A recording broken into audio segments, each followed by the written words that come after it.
नमो भगवते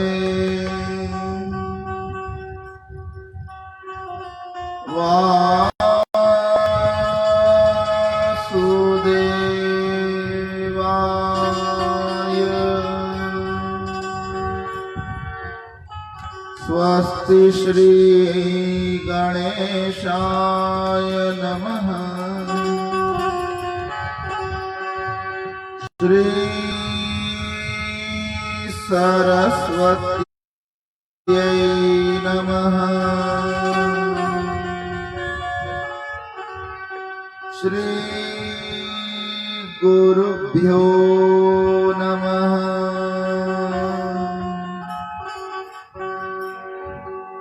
वंशे विभूषितकरा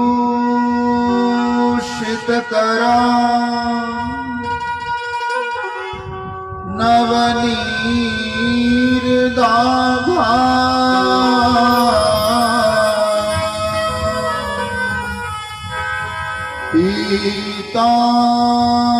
पीताम्बरा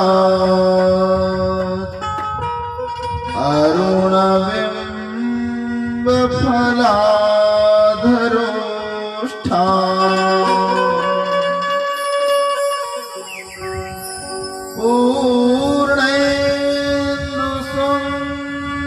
पूर्णेन्दुसुन्दरमुखात् अरविन्दनेत्रा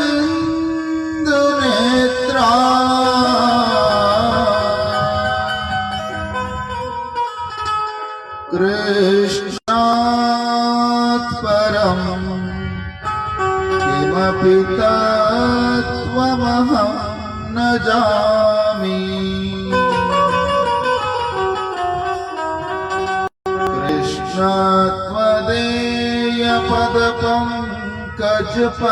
कृष्णत्वदेयपदपङ्कजपञ्जरान्ते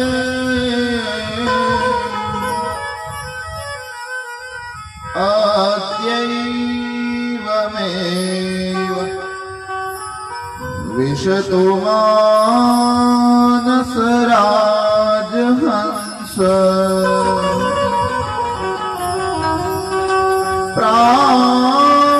प्राणप्रयाण समये कफवातपित्तये कंठावरो धनविधौ स्मरणं कुतस्ते।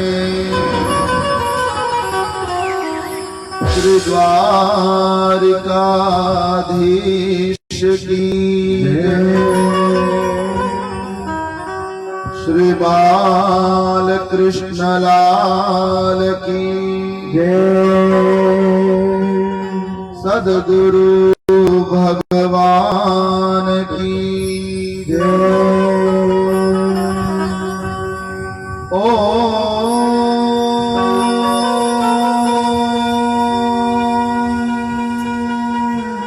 नमः पार्वती पतये हर हर महादेव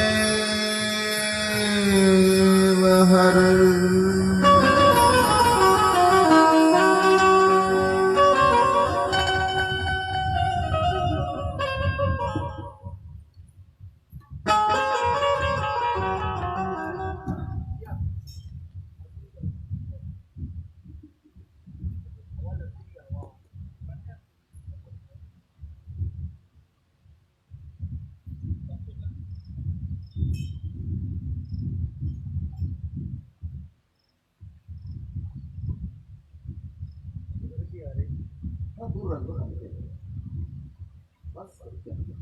नजदीक ज्यादा हो रहा ना तो आवाज ब्लिप मार रही है।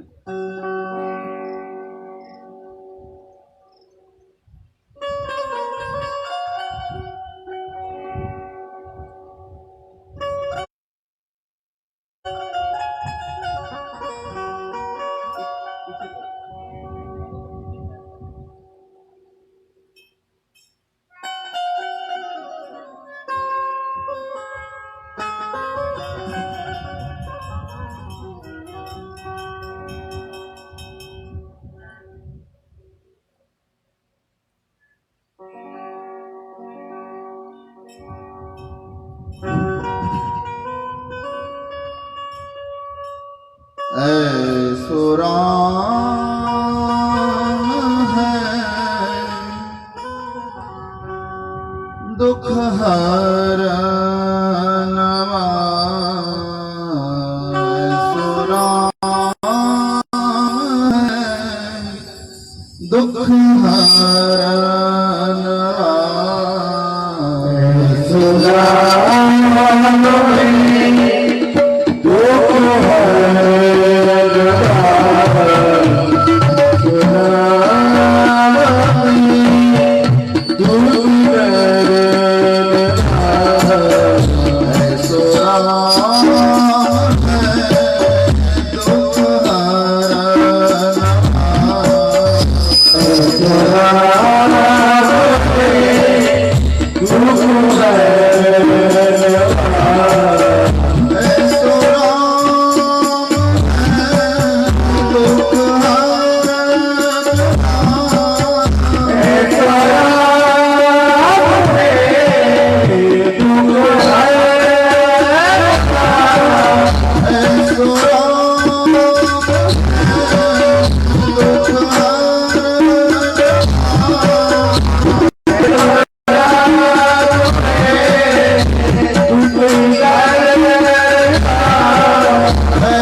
वक्रतुंड महाकाय सूर्यकोटि समप्रभ निर्विघ्नं कुरु मे देव सर्वकार्येषु सर्वदा। सच्चिदानंद रूपाय विश्वोत्पत्त्यादि हेतवे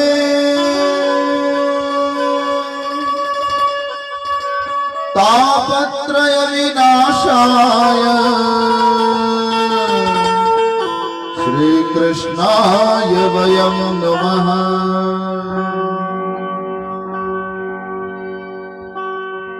मुखं करोति वाचालं पंगुं लंघयते गिरिं यत्कृपातमहं वन्दे परमानन्दं माधवम् परमानन्दं माधवम् परमानन्दं माधवम्। गुरुर्ब्रह्मा गुरुर्विष्णु गुरुर्देवो महेश्वरः गुरुर्साक्षात् परब्रह्म तस्मै श्री गुरवै नमः तस्मै श्री गुरवै नमः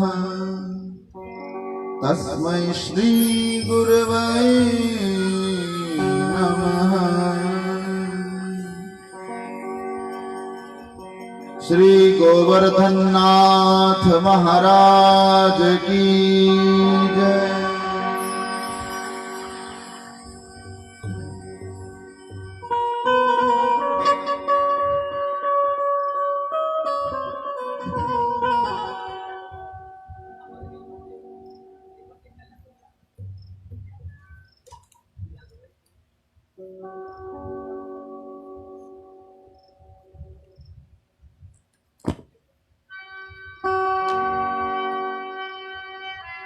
नंदस्वात्मज उत्पन्ने जाताल्लादौ महामनाः आहूय विप्रान वेदज्ञान् स्नातः शुचिर अलंकृतः स्नातः शुचिर अलंकृतः स्नातः शुचिर अलंकृतः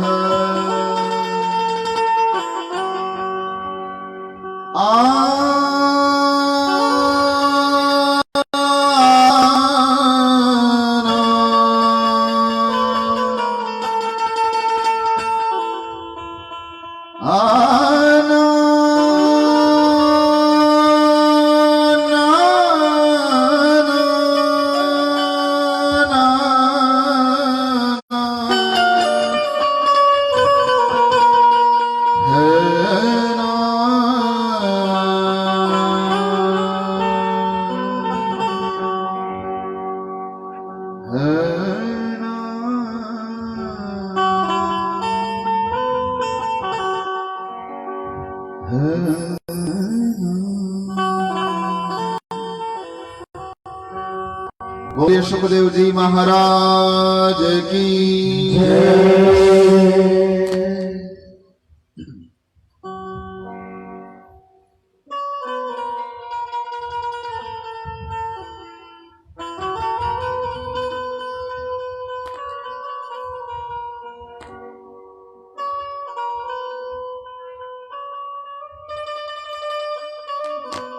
परम कृपालु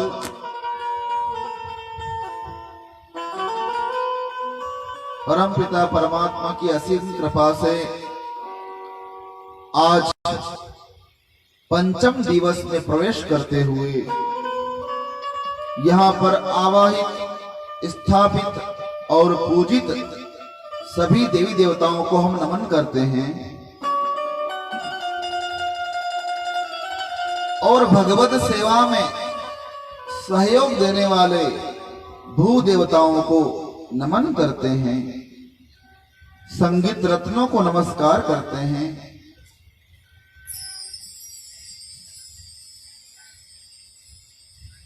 और सबके मन मंदिर में विराजित नंद नंदन को बारंबार प्रणाम करते हैं। सभी को सादर जय श्री कृष्ण।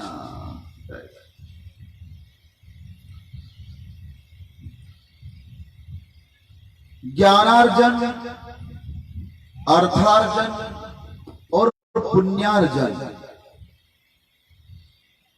जीवन की 3 सीढ़ियां हैं और इन 3 सीढ़ियों पर जो चल रहा है वही भगवान का दास है, भगवान का भक्त है। ज्ञानार्जन, जीवन तो हमें मिल गया है, यह हाड़ मास का पिंड तो हमें मिल गया है, लेकिन इस हाड़ मास से बने हुए पिंड में एक बुद्धि भी है, एक मन भी है और एक आत्मा भी है। तो हाड़ मास के बने हुए इस पिंड में मन, बुद्धि, आत्मा का कल्याण करने के लिए सबसे पहली सीढ़ी का नाम है ज्ञानार्जन। हमें ज्ञान की प्राप्ति करनी चाहिए। हम अधिकतर कार्य बेहोशी में करते हैं। क्यों करते हैं? क्योंकि ज्ञान नहीं है। अज्ञानता के चलते बेहोशी बनी रहती है और बेहोशी में गलतियां होती रहती है। अगर ज्ञान होगा तो व्यक्ति होश में रहेगा और होश में रहेगा तो गलती होगी नहीं। अज्ञान ही हमें बेहोशी में रखता है। अरे केवल उस बाटल के 2-4 घुट मुंह से अंदर उतर जाए, इतने में ही बेहोशी आ जाती, ज्ञान का नाश हो जाता, बुद्धि विचलित हो जाती। वो तो उस शराब का नशा है और शराब की बेहोशी है, लेकिन बिना शराब की बेहोशी भी होती है। क्यों? क्योंकि अज्ञान है। अज्ञान के चलते बेहोशी बनी रहेगी। एक बार ज्ञान हो गया तो बेहोशी चली जाएगी और होश आ जाएगा। तो होश में आने के लिए ज्ञानार्जन करना चाहिए। हाँ, याद रखिए, मैं ज्ञान की बात कह रहा हूं, जानकारी की नहीं। जानकारियां व्यक्ति भूल जाता है, लेकिन ज्ञान स्थायी हो जाता है। ज्ञान स्थायी तत्व का नाम है और जानकारी चलित तत्व का नाम है। आज है याद, कल याद हो ना हो। जानकारी और ज्ञान में अंतर है। हाँ, जानकारी, नॉलेज में अंतर है। इसलिए ज्ञानार्जन किया जाए तो ज्ञानार्जन के लिए क्या चाहिए? श्रद्धावान लभते ज्ञानम। श्रद्धा होगी तो ज्ञान होगा, और अगर श्रद्धा नहीं तो ज्ञान नहीं आएगा। केवल जानकारी मिलेगी, ज्ञान नहीं।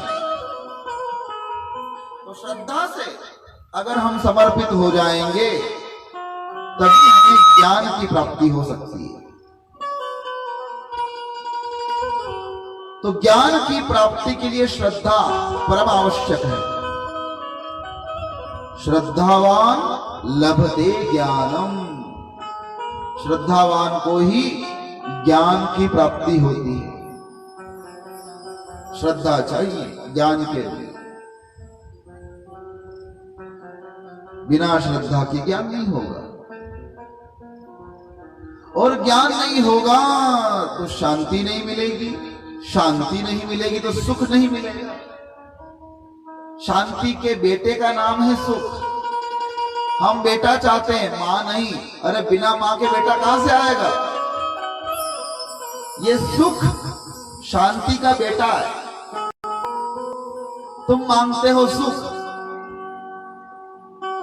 शांति क्यों नहीं मांगते? शांति को मांगो तो मां आ जाएगी, और मां के पीछे अपने आप सुख को आना पड़ेगा, क्योंकि सुख तो शांति का बेटा है। और शांति तो मिलेगी भगवान के चरणारविंद में ही, संत महात्माओं को प्रणाम करने में ही। शांति भगवान के चरणों में है और कहीं नहीं। भगवान के चरणों में है शांति, भगवान का नाम स्मरण करने में ही शांति। अगर वहां से शांति मिल गई तो शांति का बेटा है सुख, तो सुख आएगा, धन आएगा, संपत्ति आएगी, समृद्धि आएगी, अन्न के भंडार भर जाएंगे, अन्नपूर्णा की असीम कृपा हो जाएगी। लेकिन वो किसके चलते हुई? शांति के चलते।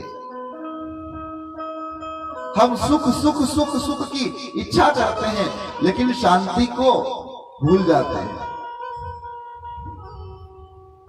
तो ज्ञानार्जन आवश्यक है। ज्ञान से ही भक्ति उपजेगी, भक्ति से शांति की प्राप्ति होगी, और शांति से होगा सुख।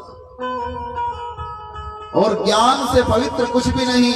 इस संसार में कोई आपसे पूछ ले कि सबसे पवित्र वस्तु क्या है, हमारे शास्त्र के अनुसार सबसे पवित्र,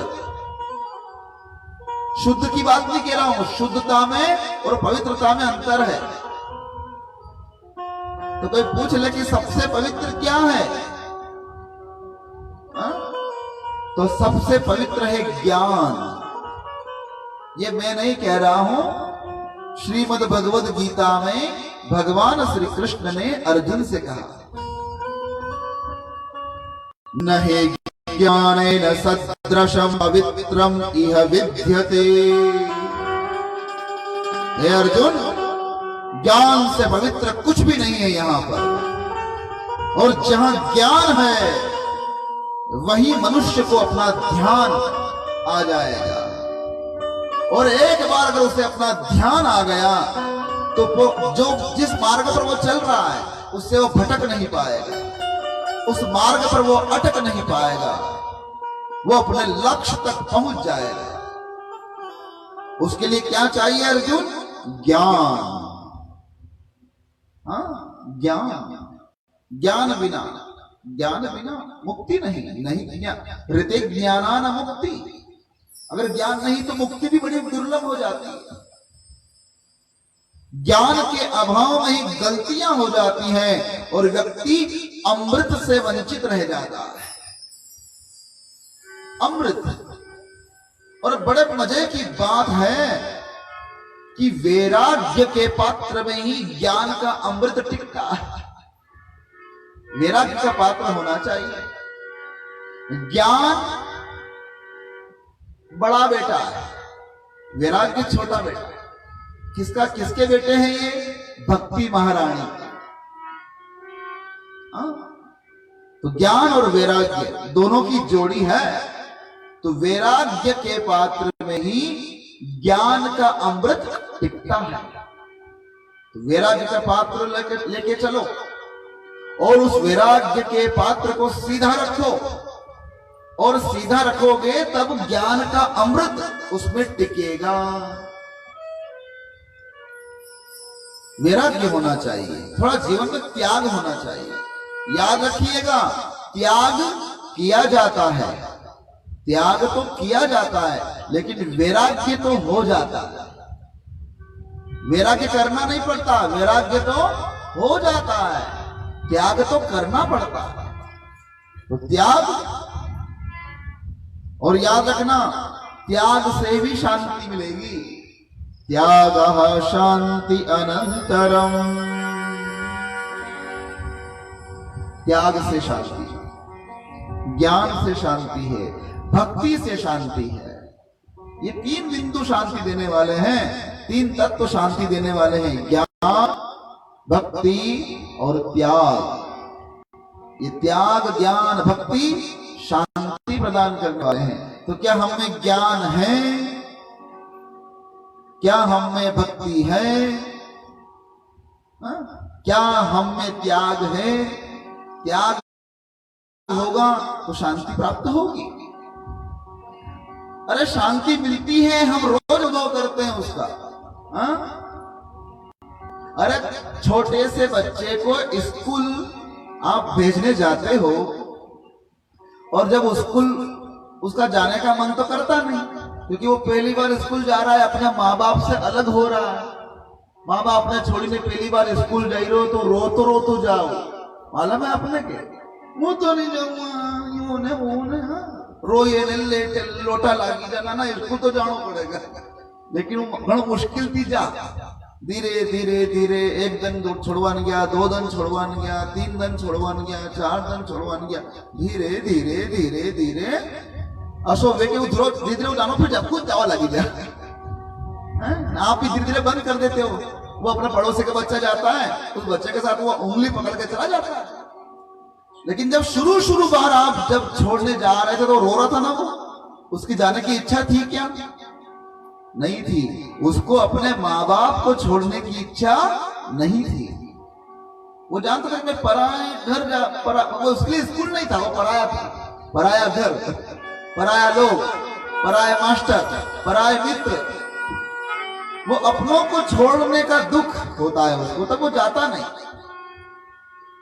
लेकिन वो शुरू हुआ ऐसा, धीरे धीरे धीरे धीरे बच्चे का मोह आपसे थोड़ा बंद हुआ, वो अपने स्कूल जाने लग गया। फिर तो ऐसा क्यों हुआ?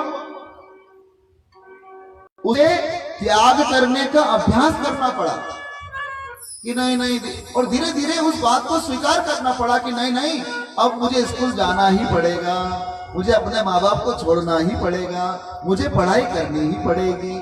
धीरे धीरे अभ्यास करते करते वो छोटा बालक भी ये समझ जाता है कि त्याग करना जरूरी है। माँ बाप को त्याग नहीं करूंगा तो भणूंगा कई तरह। वही नाना सा छोरा ने भी धीरे धीरे ज्ञान वही जा कि माँ बाप ने छोड़ूंगा को नहीं तो अ ई कई तरह हिकूंगा, तो अ ई हुई क्यों मते हमारा माँ बाप ने मैंने छोड़ना पड़ेगा।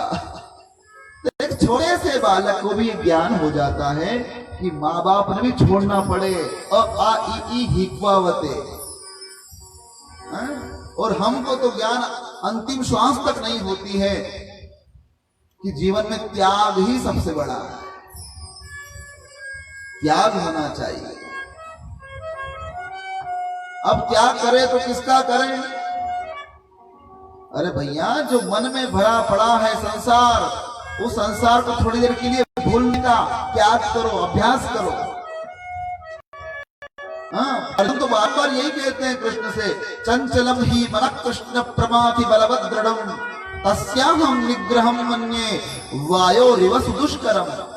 हे कृष्ण, ये चंचल मन त्याग करने से रोकता है, अच्छे काम करने से रोकता है, थोड़ी थोड़ी देर में भटक जाता है, कैसे मैं इसको संभालूं? तो भगवान कहते हैं, अभ्यासेन तु कौन्तेय, अभ्यासेन तु कौन्तेय। हे अर्जुन, अभ्यास करने से इस मन को वश में किया जा सकता है। कोशिश करने से, कोशिश करते रहेंगे तो धीरे धीरे धीरे धीरे धीरे धीरे ये मन काबू में आता जाएगा। अरे ये मन नहीं है, ये बंदर है। कभी यहां उछला, कभी वहां उछला, कभी यहां उछला, कभी वहां उछला। ये तो बंदर है। जब मदारी होता है ना, मदारी जानते हैं ना, जो बंदर नचाता है, जो वांदरा नचावे वो मदारी, वो बंदर को नचाने वाला मदारी क्या करता है पता है आपको? जब नए नए बंदर को पकड़ता है तो जो नया बंदर होता है वो तो बड़ी उछल कूद करता है, तो पकड़ में आता नहीं तो वो मदारी उसके गले में एक रस्सी डाल देता है, डालता है ना, क्योंकि वो नया है। रस्सी डाल देता है और रोज क्या करता है, सबसे पहले वो 20 फीट लंबी रस्सी बांधता है उस बंदर को। तो बंदर 20 फीट तक कूदता है, लेकिन 20 फीट से आगे जा नहीं सकता क्योंकि गले में रस्सी बंधी है। 20 फीट से आगे वो जा नहीं सकता। अगले दिन वो मदारी क्या करता है, उस रस्सी को केवल 10 फीट की कर देता है। बहुत उछल कूद करता है बंदर लेके, फिर 10 फीट से आगे जा नहीं सकता। अगले दिन फिर मदारी 5 फीट की कर देता है।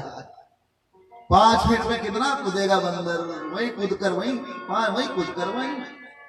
अरे अगले दिन तो 2.5 फीट की कर देता है। तो खाली छानो मानो बंदर वही खूंटा के बाद बही जा खा जब कूद ही नहीं सके, तो गले में रस्सी बंधी कूदेगा तो।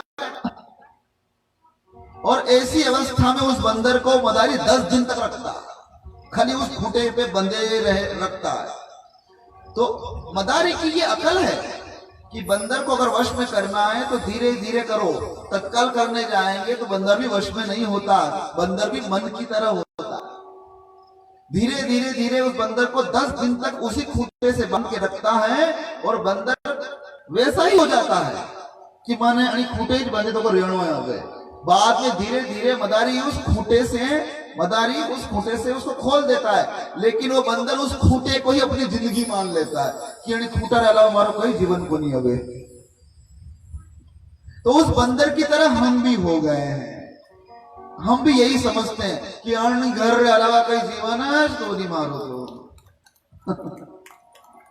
अणी मोटरसाइकिल रे अलावा जीवन है नहीं मारो तो अणी भेरे अलावा जीवन है नहीं मारो तो ऐसा हो जाता है फिर। तो उस बंदर में और हम में यही है, ये माया रूपी मदारी हमको बांध के रखती है बंदर की तरह। मदारी कौन है यहाँ पर? माया। ये माया ही तो है जो हमको पतली रस्सी से बांध के रखती है। और मजे की बात यह कि वो रस्सी खुली हुई है, लेकिन हम समझते हैं कि हम बंधे हुए हैं। रस्सी तो खुली हुई है, लेकिन हमने ये मान लिया कि मारो तो बंधे तो कौन। घर नहीं बांधता, परिवार नहीं बांधता, संपत्ति नहीं बांधती, बांधती है हमारे मन में रही हुई आसक्ति। वो आसक्ति बंधी हुई है हमारी। तो ऐसे चंचल मन को बांधे रखती है माया। तो क्या हम बंधे रहना चाहते हैं?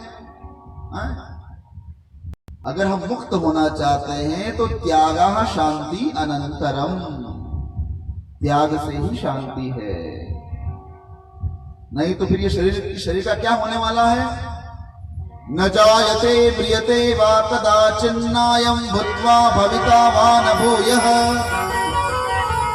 अजो नित्यः शाश्वतोऽयं पुराणो न हन्यते हन्यमाने शरीरे। एक दिन ये शरीर मिट्टी में मिल जाएगा। साथी है गंग मित्र के जल बिंदु पान तक। क्या कहता है कवि? साथी है गंग मित्र के जल बिंदु पान तक, पत्नी भी साथ निभाएगी तो केवल मकान तक।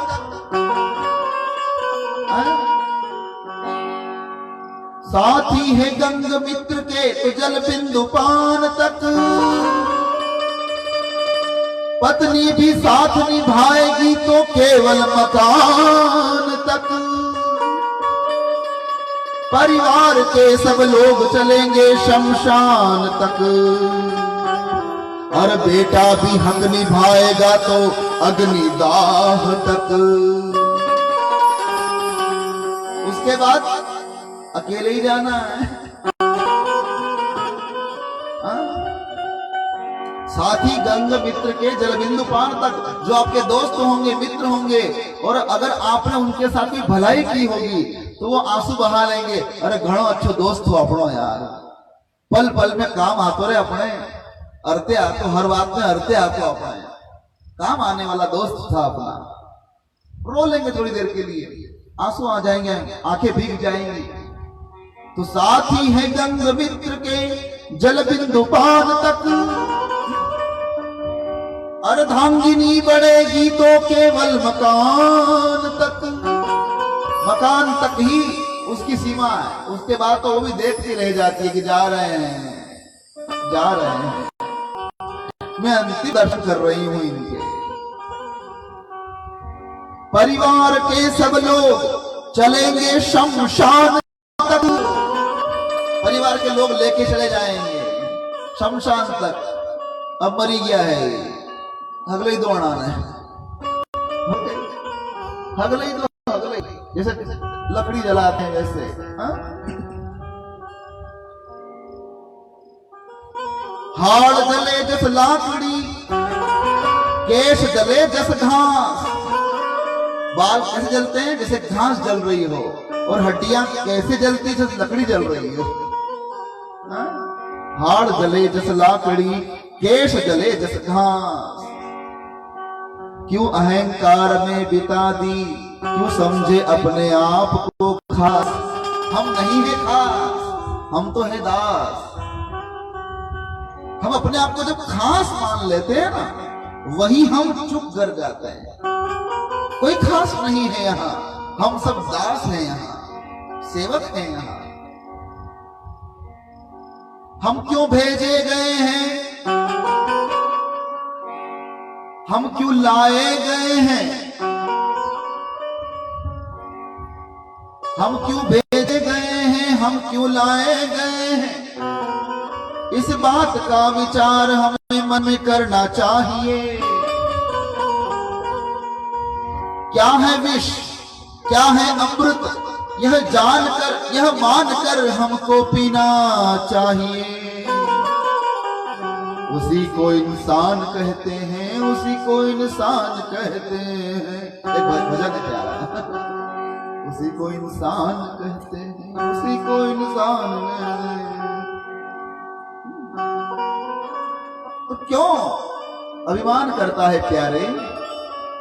हाँ? वो कहा ना किसी ने कि मानव कहे कि मैं बड़ा। अरे मानव कहे कि मैं बड़ा, तो इस धरती पर तू क्यों खड़ा? अरे उड़ उड़, आकाश में उड़ने लग जा। अगर तू बड़ा ही है तो धरती पर क्यों खड़ा? आकाश में उड़। मानव कहे कि मैं बड़ा, तो इस धरती पर तू क्यों खड़ा? धरती कहे कि मैं बड़ी, तो शेष के फन पर क्यों पड़ी? शेष कहे कि मैं बड़ा, तो शंकर के गले में क्यों पड़ा? अगर शंकर कहे कि मैं बड़ा, तो कैलाश पे जाकर क्यों बसा? कैलाश कहे कि मैं बड़ा, तो रावण के डर से क्यों खलबला? अगर रावण कहे कि मैं बड़ा, तो बाली की बगल में क्यों दबा? अगर बाली कहे कि मैं बड़ा, तो राम के चरणों में क्यों पड़ा? अगर राम जी कह दे कि मैं बड़ा, राम जी कहे कि मैं बड़ा, अगर राम जी कह दे कि मैं बड़ा, तो सब भक्तों के हृदय में क्यों बसा? भैया पूर्णाहुति यही हो जाती है फिर। तो क्यों अहंकार करें हम? हमारी कोई औकात नहीं है इस सृष्टि के सामने, इस प्रकृति के सामने। तो कहने का मतलब वही है, एक दिन मिट्टी हो जाना है, तो इस मिट्टी होने वाले शरीर से कुछ ऐसा कर लिया जाए जिससे ये मिट्टी सुगंधित हो जाए, शुद्ध हो जाए, पवित्र हो जाए। यह जरूरी है जल बिंदु पान तक। तो जीवन को नहीं खोना है, इसलिए परमात्मा से प्रार्थना करते रहना है। हे नाथ अब तो ऐसी दया हो, जीवन निरर्थक जाने न पाए। हे नाथ ऐसी दया हो, जीवन निरर्थक जाने न पाए। हे नाथ ऐसी दया हो, जीवन निरर्थक जाने न पाए।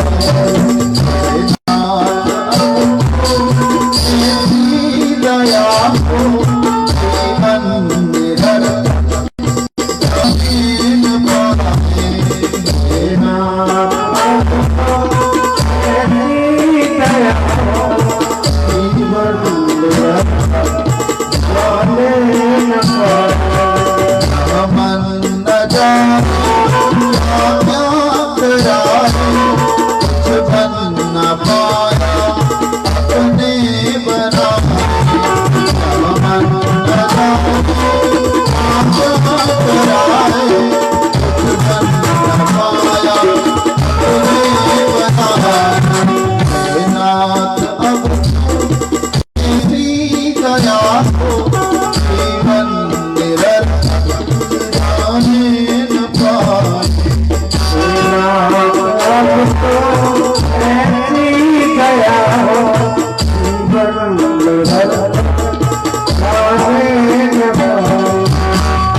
मतलब की कहकर शराब मतलब की कहकर सुख के लिए लाओ दुख सहकर के लिए लाओ दुख सहकर ये दिन अभी तक यूं ही बिताए राम को ऐसी गया जीवन जाने न पाए राम को ऐसी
गया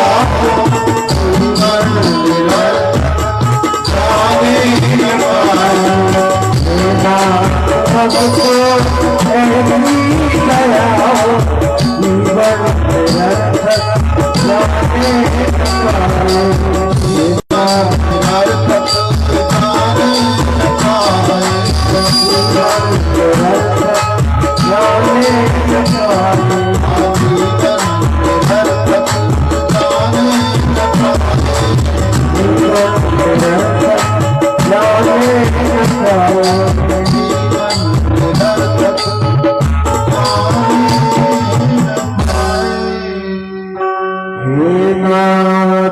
जाने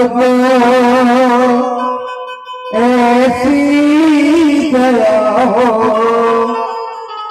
जीवन निरर्थक जाने न पाए जीवन निरर्थक जाने न पाए। गोपाल कृष्ण भगवान की जीवन ये निरर्थक चला ना जाए, व्यर्थ ये नदी का पानी बह ना जाए। अरे गंगा बह रही है, जल्दी से आचमन कर लो। ये समय की नदियां बहती जा रही है, जल्दी से आचमन कर लो भैया। ये कथा गंगा यहां से बहती जा रही है। 5 दिन हो गए इसको यहां बहते बहते, 2 दिन और बहने वाली है। आचमन कर लो, नहीं तो अवसर चुक जाएगा। ये कथा गंगा भी तो गंगा है, ये चुक न जाए। पूछे हूँ रघुपति कथा प्रसंगा, सकल लोक जग पावनी गंगा। पूछे हूँ रघुपति कथा प्रसंगा, सकल लोक जग पावनी गंगा।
पूछे हूँ रघुपति कथा प्रसंगा, सकल लोक जग पावनी गंगा।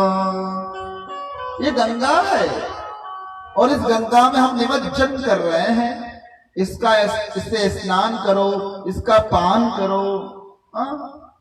ये दोनों में कल्याणकारी है। बाहर से नहाओगे तो भी शुद्ध करेगी और पी जाओगे तो अंदर से शुद्ध हो जाओगे। तो ये गंगा पी जाती है, लेकिन मुंह से नहीं पी जाती, ये कान से पी जाती है। कथा गंगा कानों से पी जाती है, तो कानों से पिए, पीना चाहिए। लेकिन कान ठिकाने हो तब ना, क्योंकि कान का संबंध आंख से है। जहां जहां आंख जाती है तो कान भी वहां जाते हैं जहां आंख जाती है। अब यदि आपका ध्यान कथा की ओर नहीं होकर पंखे की ओर जा रहा है, आंख पंखे की ओर गई तो कथा नहीं सुन रहे आप, पंखा सुन रहे हैं आप। ये नियम है। हाँ, इसलिए जहां आंख टिकती है वहां कान भी टिक जाते हैं। हाँ, और ये दोनों इंद्रियां बड़ी कमाल की हैं। इन दोनों इंद्रियों से जितना पाप होता है उतना पुण्य भी होता है। पाप भी यही करती है और पुण्य भी यही करती है। अगर भगवान का दर्शन करें, भगवान की कथा सुने तो पुण्य प्राप्त होता है। और यही आंखें किसी पर गुस्सा करें, आंखें बड़ी बड़ी निकालें और कानों से गालियां सुने तो ये पाप भी करवाती है। तो पाप और पुण्य इन दोनों के हाथों में है। बड़े काम की इंद्रियां है। नाक से तो कोई पाप पुण्य वे को नहीं, मुंडो भी कम कपको है। तो आंख और कान, इन दो इंद्रियों का बड़ा महत्व बताया गया है पाप और पुण्य के चक्कर में। आंख देखने को तरसती है और कान सुनने को तरसते हैं। अब आंख क्या देखने के लिए तरस रही है और कान क्या सुनने के लिए तरस रहे हैं, ये निर्णय कौन करता है? हमारी बुद्धि। मुझे ये देखना है, मेरा फेवरेट नाटक आने वाला है टीवी में, मुझे ये देखना है। हाँ, मेरा खास नाटक है ये, इसको देखूंगी नाटक को और फिर मैं नाटक करूंगी। वो हो गया। नाटक देखोगे तो नाटक करोगे। भगवान की कथा, मंगलमय कथा सुनोगे तो सद्ज्ञान आएगा और वह सद्ज्ञान हमारे परिवार को, हमारे खानदान को संस्कृति का ज्ञान देगा। ये होना चाहिए। नाटक देखने से अच्छा भैया सत्संग देखो, भगवान की कथा भी आती है टीवी पर, वो देखो। लेकिन वो नहीं, वो चैनल तो बंद कर देते हैं। अरे यो क्या देखे, हाँ यो या हाउ जी ने वाउ जी हाउ लड़ी गया, वो देखेगा। अरे भाई वो कल्याण नहीं करने वाला है और वो फंसाने वाला है। तो कहने का मतलब यही है कि व्यर्थ और जो हमारे लिए उपयोगी है उसमें हमें तुलना करनी पड़ेगी कि व्यर्थ क्या है और काम का क्या है। तो काम की बात, काम जो हमारे काम आएगा जिंदा रहते हुए भी और मरने के बाद भी, वो काम करना चाहिए। जिंदा रहेंगे तो भजन होता रहेगा और जब हम मर जाएंगे तो भजन हमारे साथ चलेगा। और कौन साथ चलता है? वह 50,000 रुपया चलेगा हंडे के, जो खोटी हुई ने बाजार में से लाया था, पचोर दिया अभी, वो भैंस तो यहीं रह जाएगी। अच्छा, हम मरते हैं, जब मरते हैं तो दुखी होकर हम मरते हैं। वो मरी रो, मारी भें, मारो मकान, मारो ट्रैक्टर। याद रखना, हम मरते हैं कि मारो घर, मारी जमीन, मारी भें। आप ही कहीं न मरा इधर, वह रोता रोता मरा, वह भे नहीं रोवे, वो मकान नहीं रोवे, वो ट्रैक्टर नहीं रोवे। वी तो यूं के कि तू नहीं कोई और सही जा, माने दूसरो नयो मालिक मिलेगा। वो तो आप ही रोआ मरता मरता कि हे मारी भें कतरा मुश्किल से लायो तो रे मुन में मरी रो, वो दूध भी पी सक्यो रो। मैं कतरा लाखा रुपया खर्च करने मकान बनाया न मुंह में ढंग से रह नहीं सके, मरी रो रे, मरी रो। आप ही रोता रोता मरा आना नाम ले ले विनी रोवे। न मकान रोता है, न भैंस रोती है, न ट्रैक्टर रोता है, कोई नहीं रोता तुम्हारे लिए, तुम नहीं कोई और सही, वो तो यूं कहता है। इसलिए चाहिए भैया हमको रोना पड़े बाद में इन चीजों के लिए, इससे तो जिंदा रहते हुए कन्हैया के लिए रो, राम जी के लिए रो, यही कल्याण करेंगे, यही तारेंगे, यही मारेंगे, यही साथ चलेंगे।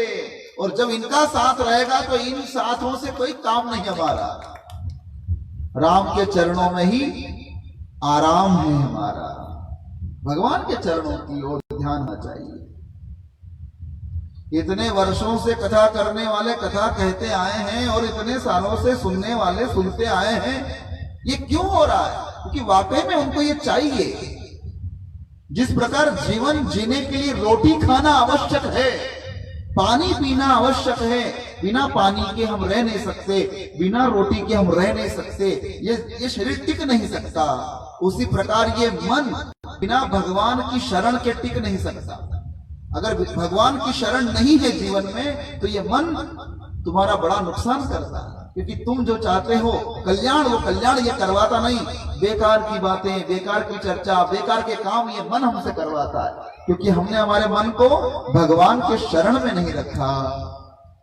भगवान की शरण में नहीं है मन तो गलतियां होंगी। तो हम गलतियां करते हैं मन के कहे अनुसार। कब तक? जब तक मन भगवान के शरण में नहीं है। तो भगवान के चरणों में, भगवान की शरण में मन लगे। इसलिए कथा श्रवण करते रहना चाहिए। गांव में हो रही हो तो गांव में सुनते रहना चाहिए, टीवी पर आ रही हो तो टीवी पर सुनो, कम से कम 1 घंटा तो सुनो। नाटक सब देखते हैं और नाटक देखकर नाटक सब करते हैं। अरे भाई कथा तो सुनो थोड़ी देर के लिए, भगवान का भजन सुन लो, वो ही काम आएगा। इसलिए भजन जरूरी है। भजले हरि का नाम, भजले हरि का नाम। भजले हरि को एक दिन तो है जाना, भजले हरि को एक दिन तो है जाना, भजले हरि को एक दिन तो है जाना। जीवन को यदि सफल बनाना, जीवन को यदि सफल बनाना, भजले हरि को एक दिन तो है जाना, भजले हरि को एक दिन तो है जाना।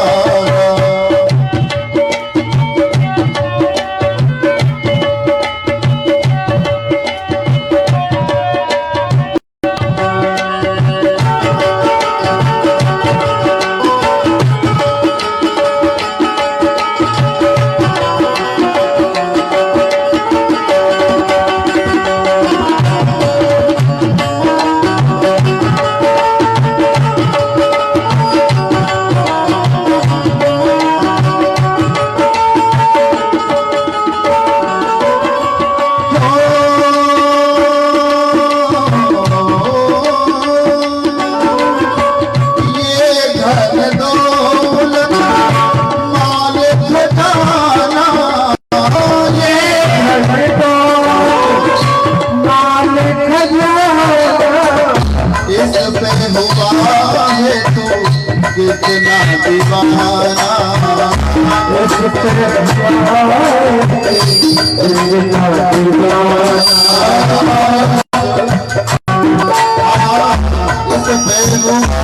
है तू कितना दीवाना,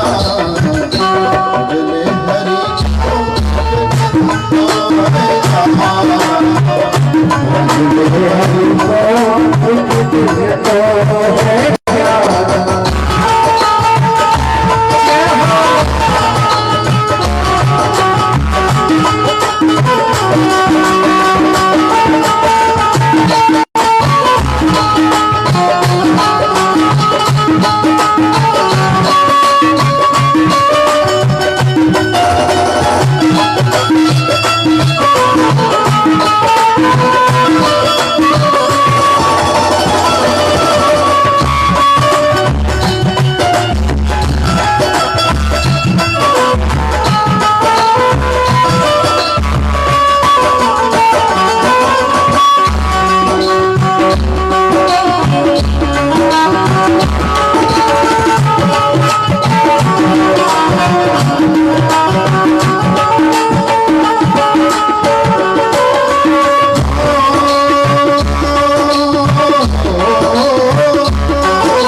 जीवन को यदि सफल बनाना जीवन को फिर सफल बनाना भज ले हरि को एक दिन तो है जाना भज ले हरि को एक दिन तो है जाना। और एक दिन जाना ही है तो हरि को भज क्यों जाओ ना। मरने वाले मरते रहेंगे, जीने वाले जीते रहेंगे, लेकिन जो जिंदा है वो जिंदा जिंदा तभी है जब उसके जीवन में हरि है। हम कल चर्चा कर रहे थे ना कि जो जिंदा है वही राम का नाम बोलता है, जो मर गया है वो राम का नाम नहीं बोलता। तो हमारे जिंदा होने का प्रमाण क्या है? हम राम बोलते हैं, हम घनश्याम बोलते हैं, हम राम की शरण में हैं, और नहीं बोलते हैं तो क्या है? जिंदा मुर्दा। एक होता है मुर्दा, लेकिन एक होता है जिंदा मुर्दा, मतलब जिंदा होकर भी जो मुर्दा है, जिंदा मुर्दा।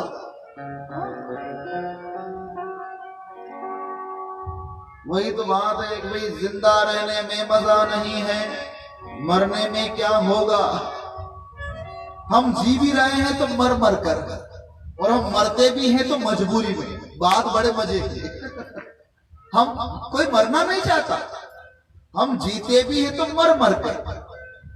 कोई प्रकार का दुख है, कोई पीड़ा है, कोई पड़ोसी का